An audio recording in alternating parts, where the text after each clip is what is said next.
আজকে আমরা স্বরের একটা নতুন প্রয়োগ রীতির দিকে যাব।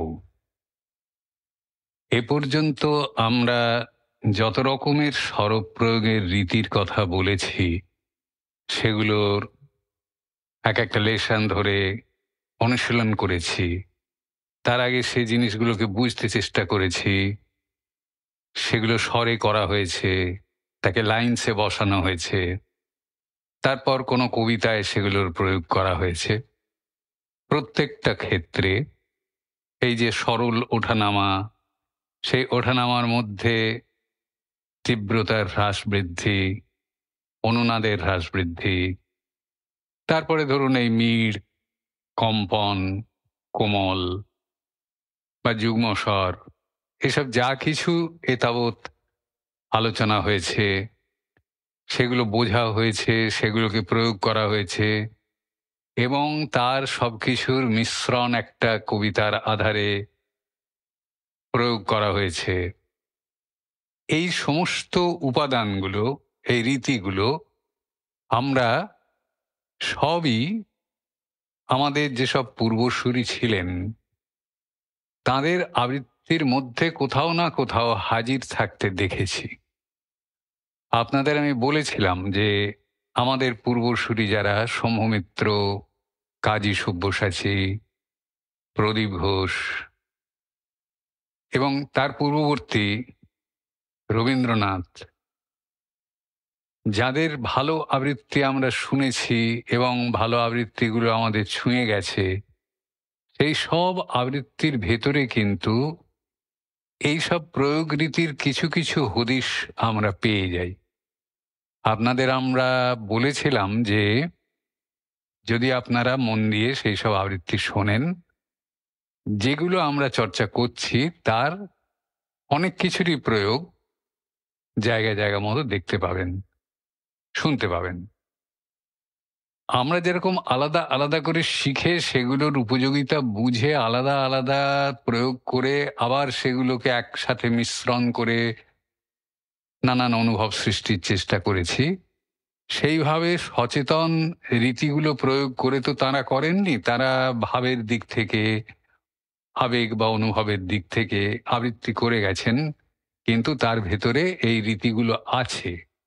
এই রীতিগুলো এইভাবেই খুঁজে বের করা হয়েছে এবং সেগুলোকে আলাদা করে নিয়ে চর্চা করা হচ্ছে। আজকে যে রীতির কথাটা বলবো সেটা কিন্তু পূর্বসূরিদের কারো আবৃত্তির মধ্যে খুঁজে পাওয়া যায় না। কদাচিৎ কোথাও একটু আধটু হয়তো এটা লেগে গেছে, কিন্তু বেশ টানা আবৃত্তি শুনতে শুনতে বারবারই দেখা যাচ্ছে এই এই জায়গায় এটা লেগেছে, এরকম হয় না। মানে এতই বিরল এর প্রয়োগ যে পূর্বসূরিদের কাছ থেকে আমরা কিছুটা শিখে নেব, এই সুযোগটা এখানে নেই। তার কারণ হলো এই প্রয়োগ রীতিটা একান্তভাবেই আমাদের এই ধারায় যারা চর্চা করছি তাঁদের আবিষ্কার। এই রীতিটা কি? যারা আমার আবৃত্তি চর্চা বইটি পড়েছেন বা পড়ছেন তারা এর উল্লেখ পাবেন আবর্তিত স্বর নামে। আবর্তিত স্বর সাধারণ আলোচনায় আমরা রোলিং রোলিং বলে থাকি। রোলিং ব্যাপারটা নিশ্চয়ই বোঝেন, যেটা ঘুরে আসছে, ঘুরে ঘুরে বারবার আসছে বারবার আসছে, তাকেই তো রোলিং বলে। আবর্তন, সেই আবর্তনের দিক থেকে এর নাম করা হয়েছে, নাম দেওয়া হয়েছে আবর্তিত স্বর। এইটা সম্পূর্ণই আমাদের নানান পর্যবেক্ষণ থেকে এই স্বরের প্রয়োগ রীতিটা উঠে এসেছে। আমার বইতেও আমি এইভাবেই উল্লেখ করেছি, এখনো আপনাদের বলি।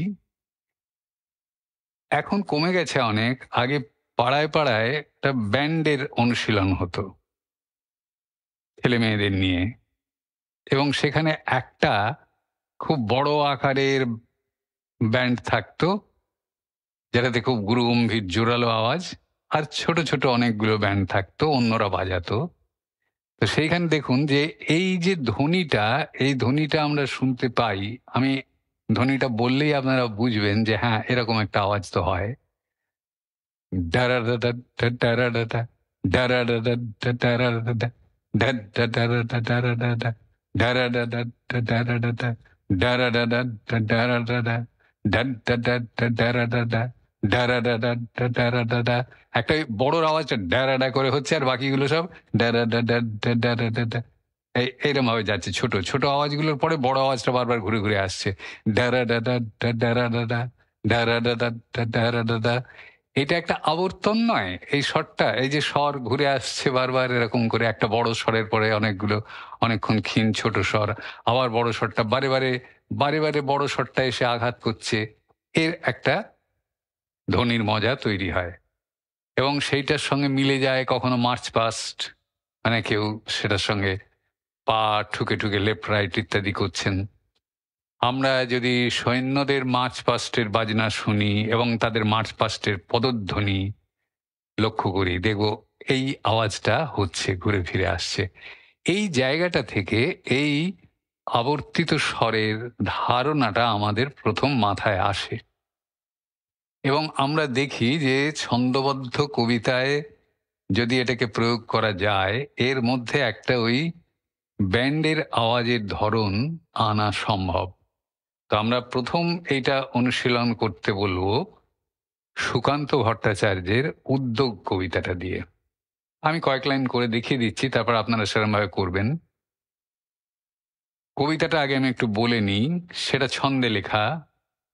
বন্ধু তোমার ছাড়ো উদ্বেগ, সুতীক্ষ্ণ করো চিত্ত, বাংলার মাটি দুর্জয় ঘাঁটি, বুঝে নিক দুর্বৃত্ত, মূঢ় শত্রুকে হানো স্রোত রুখে, তন্দ্রাকে করো ছিন্ন, একাগ্র দেশে শত্রুরা এসে হয়ে যাক নিশ্চিহ্ন।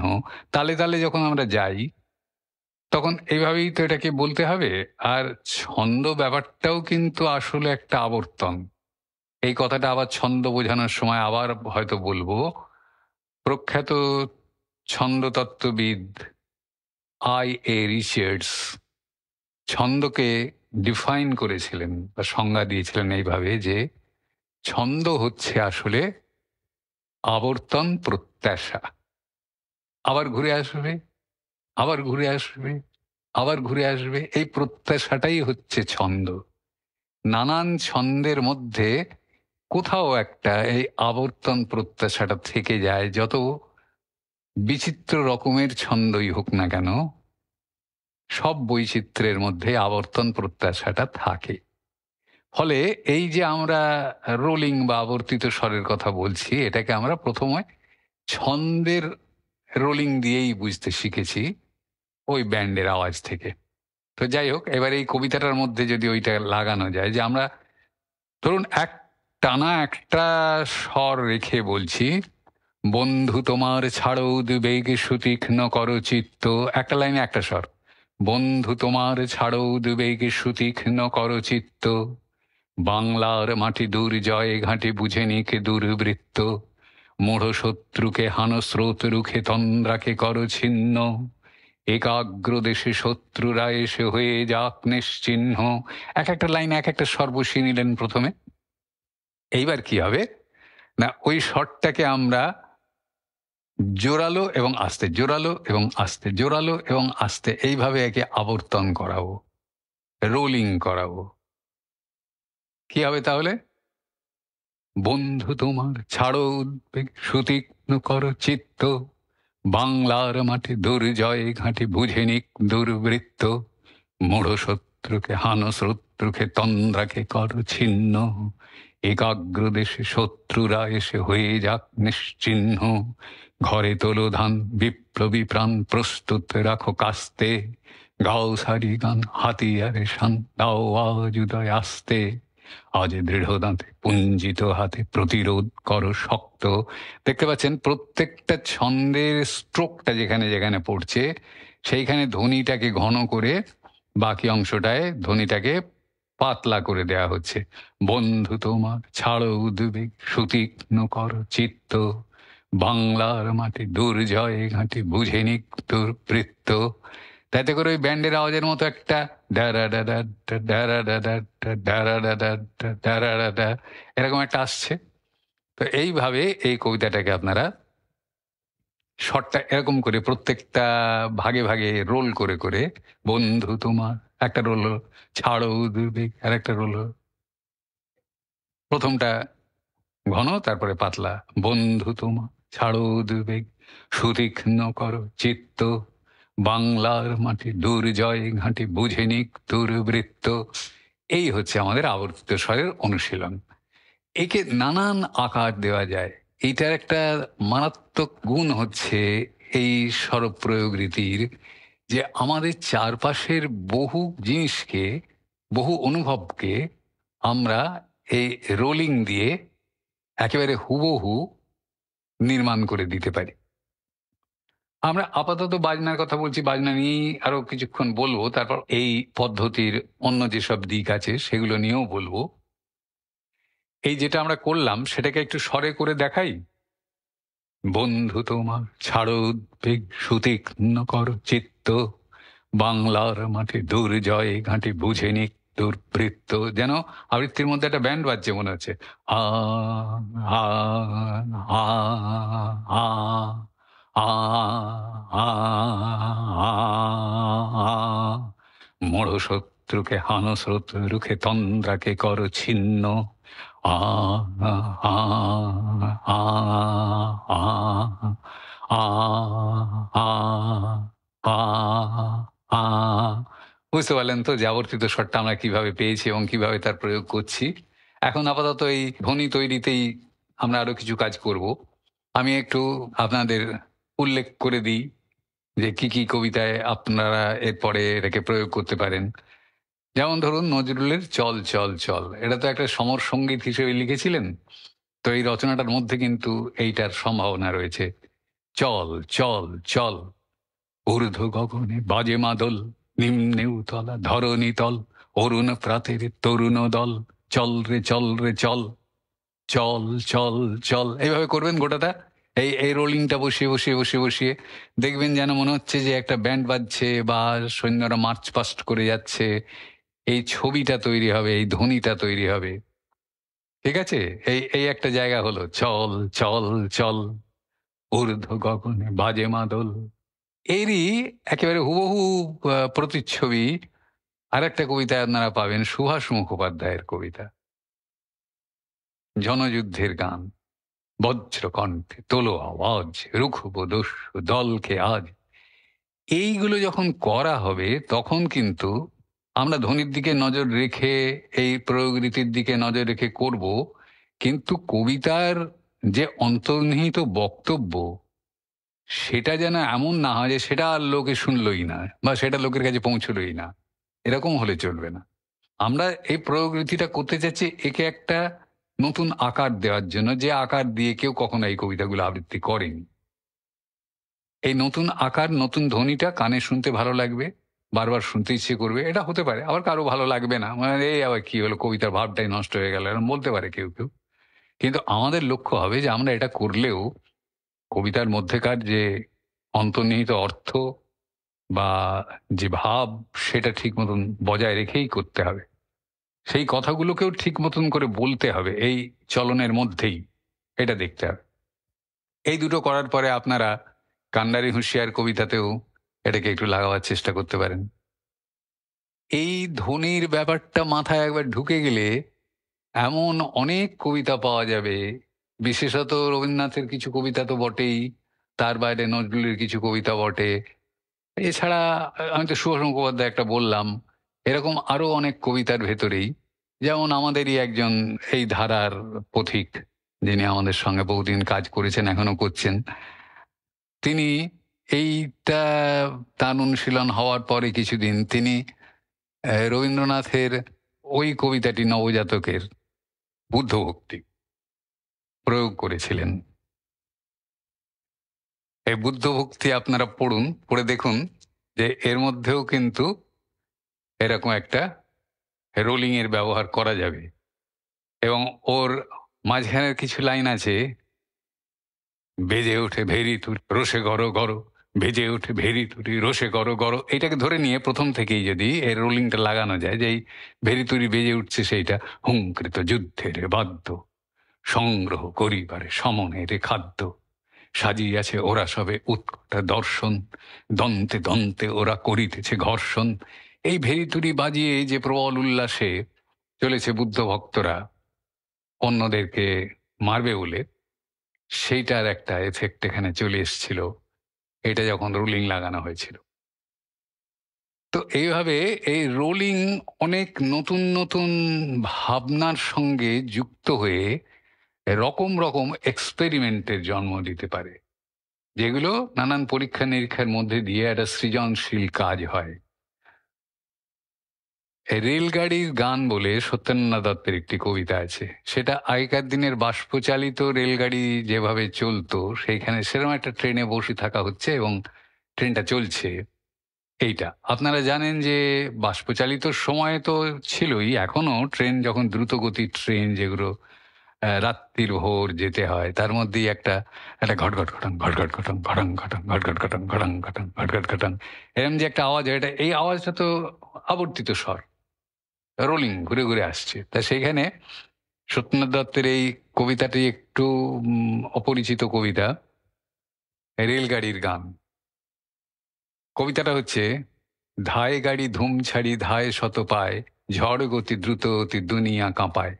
এইটা যদি গতিটা সমেত করা হয়, ধায় গাড়ি ধুম ছাড়ি ধায় শত পায়, ঝড় গতি দ্রুত গতি দুনিয়া কাঁপায়। তাই শুধু এইটা বললে কিন্তু ওই যে দুলুনি দুলুনি রাত্রিবেলা শুয়ে আছি তাও দুলুনি, বসে আছি তাও দুলুনি, এটা দুলছে, এই দোলাটা কিন্তু এইটাকে শুধু কথায় বলে বোঝানো যায় না। ধায় গাড়ি ধুম ছাড়ি ধায় শত পায়, আমি স্পিডটা করতে চাইছি, স্পিড করলে ধায় গাড়ি ধুম ছাড়ি ধায় শত পায়, ঝড় গতি দ্রুত অতি দুনিয়া কাঁপায়, ভাবপাড়ার বাজে ভেপু প্রাণপণে দিয়েছে পুকানে তালা প্রাণে তবু খুশি উথেলায়, ধায় গাড়ি ধায় শত পায়। কিন্তু স্পিডটা এলো, আরো স্পিড আসতে পারে, আরো স্পিড বাড়তে পারে, কমতে পারে, কিন্তু ওইটা তো হচ্ছে না। ওই যে আওয়াজটা ঘটাংঘাট ঘটাংঘাট ঘটাংঘাট করে আসে, তাহলে ধায় গাড়ি ধুম ছাড়ি ধায় শত পায়, ঝড় গতি দ্রুত গতি দুনিয়া কাঁপায়, ভাবরার বাজে ভেপু প্রাণপণে দিয়েছে পুকানে তালা প্রাণে তবু খুশি থেলায়, ধায় গাড়ি ধায় শত পায়। একই দেখি একই দেখি দেখি দেখি ভাই, ঘোড়া ছিল গাছগুলো ছোটে বাই বাই, উঁকি মেরে ঝাঁত করে সরে যায় সাত করে, দেখি ঘাড়ে কাত করে নাই আর নাই, ধায় গাড়ি ছোটে বাই বাই, ফাঁকা ফাঁকা মাঠ শুধু আঁকা বাঁকা পথ, এঁকে মেঁকে ঝেঁকে ঝেঁকে চলে রেল রথ। এখন যেন মনে হচ্ছে ট্রেনের দুলুনিটা চলে এলো, সেটা কিন্তু ওই আবর্তিত স্বরের কারণে এলো। এটা যেমন একটা কল্পনা যে ট্রেনের ওই আমাদের দুলুনি সমেত ট্রেনের গতিটাকে আমরা ধরবো, তখন সেটা ওই আবর্তিত স্বর আমাদের কাজে দিল। এখন আবর্তিত স্বরকে নানা আকারে কাজে লাগানো যায়।